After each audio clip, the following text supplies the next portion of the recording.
Hello, lovely people. Welcome to another beautiful episode of the Living in Fullness podcast.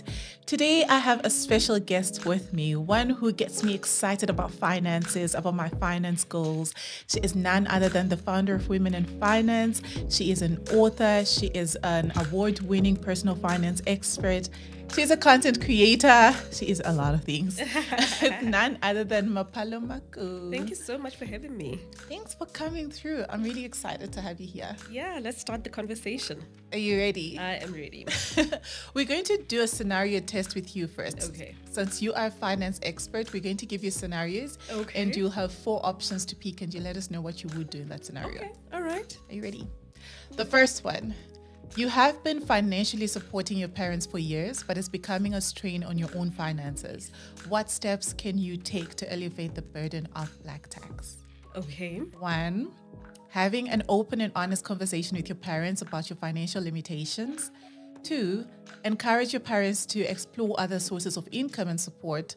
3, seeking out community resources or organizations that can provide assistance for individuals navigating black tax.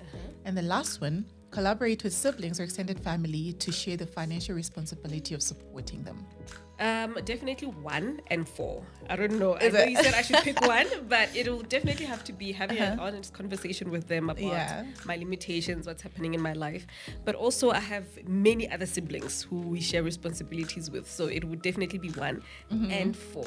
And just talking to my siblings and saying, hey guys, this is the situation. Can you What do we do about hold it? down the fort? Yeah. Can you hold down the fort, or this is how much I can contribute, So both 1 and 4. I love it. Second scenario. You have a significant amount of credit card debt. Which strategy should you prioritize? Okay. 1, paying off the card with the highest interest rate first. B, paying off the card with the lowest balance first. C, transferring the debt to a balance transfer credit card. D, consolidating the debt with a personal loan. Focus us. on paying off the debt with the highest interest rate first. I heard that from you. I knew know you would have pick to, that. because that's the one that costs you the most amount of money. Yeah. It's the most expensive debt that you do have. And another thing that I would even add to that answer is make sure that you don't access any further credit. Close off any other credit lines of credit and just focus on paying this one off, and truly make big sacrifices so that I get out of debt. I hate debt. Me too. I hate debt, especially for small things. Small things, I'm like, no debt for small things. No, absolutely. And I mean, for me, it talks to being able to be patient and staying in your lane in a way that you say, you know what, I want maybe a MacBook, or I want whatever the case might be, and just being patient enough to say, you know what, I'll wait for 12 months.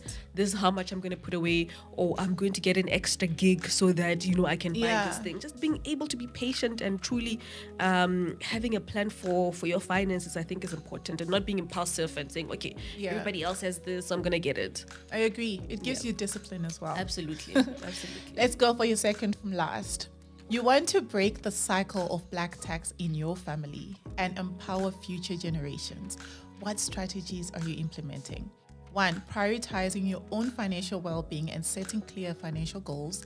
B, educating young family members about financial literacy and responsible money management. C, encouraging entrepreneurship and providing mentorship to family members interested in starting their own. Sure. I think all the options are very good options. For me, I believe that my cup has to be full before I do everything else. So I definitely prioritize my own personal finances first. Then after that, I'll simultaneously try to educate everyone around personal finance and encourage them.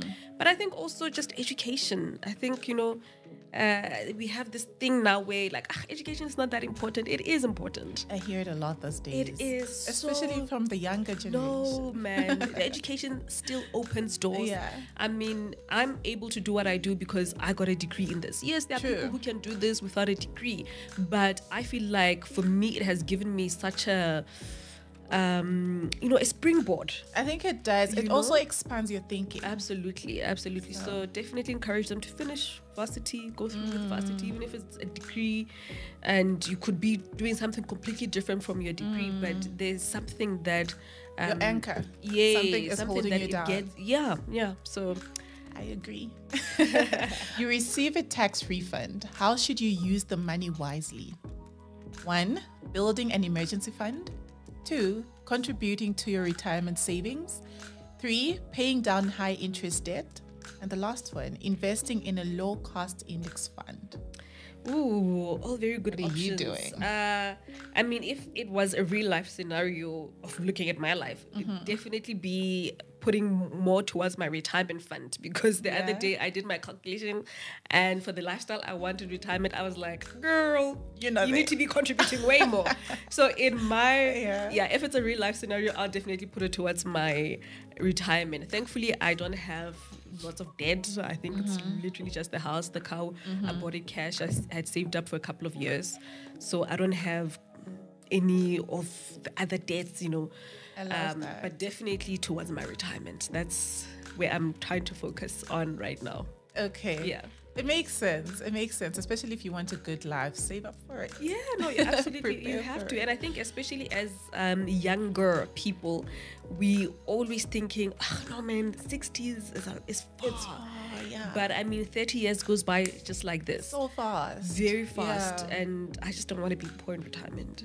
And I think that's the thing. It will dive into the topic we're getting into today as well. Because then parents, that's how some parents end up using their children as retirement plans, because you didn't really plan for your own future. No, absolutely. And the thing is, it's easy to do that as a parent because you're looking at the schools. Schools are very expensive. If you're sending your child to private school, there's extracurricular activities. There's all sorts of things that you end up putting yourself on the back end of things, especially when it comes to your retirement, because you're just providing for now.